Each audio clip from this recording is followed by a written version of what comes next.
आपण जे 3 महिने आपण ग्रंथ लावला हा त्यात देवगणिंगेची प्रतिक्रिया काय वाटते तुम्हाला? एकदम चांगली. त्याच्यापासून काही ना काही म्हणजे सुधारणा झाली. लहान लेकर किंवा मोठे माणसं जवळ वळणात आले. आपलं गौतम बुद्धाचे विचार आपल्याला समजून आले. आजपर्यंत काही समजत नव्हतं पण त्याच्यानं आपल्याला काही ना काही मार्गदर्शनाखाली समजून राहिलं. त्यानं सांगितलं की भूत प्रेत काही नाही आहे, ब्रह्म विष्णू आहे, त्याच्यात काही नाही आहे. त्याच्यात काय वाटलं? याच्यात काय वाटलं ते भूत प्रेत नाही हे तर त्याने सांगितलं ते खरीच गोष्ट आहे. नाहीच ना ते. आपण जर नीतीनं जर चाललं तर सर्व चांगलं आहे. गौतम बुद्धाच्या नियमानं पंचशीलीच्या यानं जर चाललं तर आपल्या भूत प्रेताचं आपल्याला काही घेणं देणंच नाही.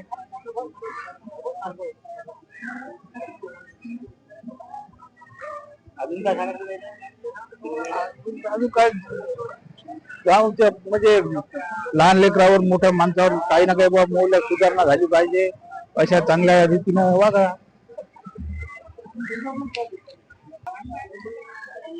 देवगणिंगेबद्दल आपण 3 महिने ग्रंथ वाचला. त्याचं आपण ऐकून घेतलं. आपण त्याच्यातून काय शिकलो? मला तर काहीच नाही. काय शिकलो सांगू? या सुजाताई नाही कुणी तू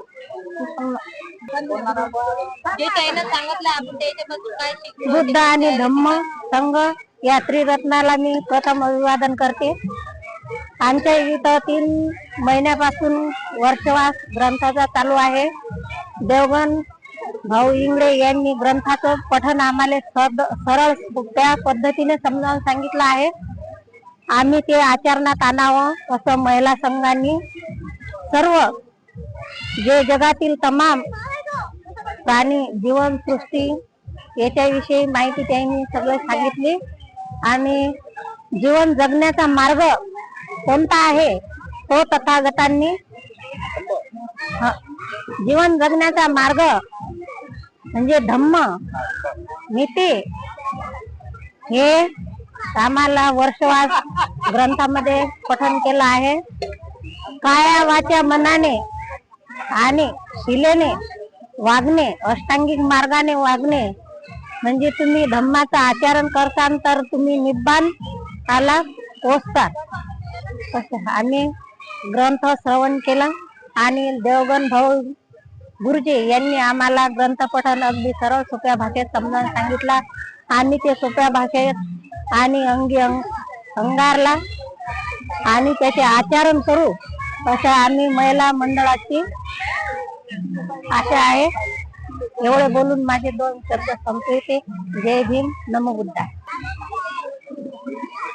देवगण इंगळे तुम्हाला 3 महिन्यापासून ग्रंथ वाचून राहिले. पण या 3 महिन्यात तुम्हाला काय त्या 3 महिन्यात तुम्हाला जे मोह माया हे काय ते सांगा. त्यांनी आम्हाला असं सांगितलं, पंचशिलेचं पालन करा, खोटं बोलू नका, चोरी करू नका, निंदा नका, चुगली करू नका, आचरण शुद्ध ठेवा, कोणाच्या बद्दल काही मनात वाईट विचार आणू नका, दुष्ट भावना करू नका, प्रत्येकासोबत प्रेमानं राहिलं पाहिजे, प्राणी मात्रावर दया केली पाहिजे. सगळ्यांना आपण जे देवगणीकडे सांगितलं ते आपण 2 शब्द दुसऱ्यांना सांगितले पाहिजे. त्याबद्दल आपल्याला माहिती होते. त्याचप्रमाणे आम्ही ते ग्रहण करून 2 शब्द सगळ्यांना सांगू आणि मार्गदर्शन करू. आमच्या जीवनात जे काही चुका घडीमोडी झाल्या असतील ते आम्ही दुरुस्त करण्याचे प्रयत्न करतो. एवढं बोलून मी माझे 2 शब्द संपवतो. धन्यवाद. आपण देवगणिंगेबद्दल काय सांगू? 3 महिन्यात आपण याबद्दल काय सांगू? 3 महिन्याबद्दल जो काही आमच्यावर प्रभाव पडला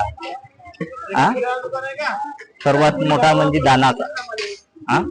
दान कसं करावं, कोणाने करावं, कोणासाठी करावं, त्याच्यासाठी भिक्खू कसा असावा, भिक्खूला किती चिवर द्यायची आणि भरपूर माहिती सांगितली. गुरुजींनी पुढे सांग. जसं भूत प्रेत माया आणि ब्रह्मा विष्णू माया यांना देव मानणार नाही, याच्याबद्दल काय? तर ते तसं तर आहे, कारण ब्रह्म विष्णू महेश यांना देव मानणार नाही किंवा यांची पूजाही करणार नाही, उपासनाही करणार नाही. आणि अंधश्रद्धेमध्ये राहू नका कोणी बी. जे काही राहायचे असते बुद्धालाच पूजा, बुद्धाशिवाय तिचा विचार नाही जे काय होणार.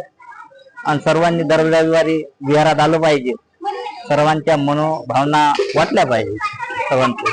एवढे 2 शब्द बोलतो. जय भीम.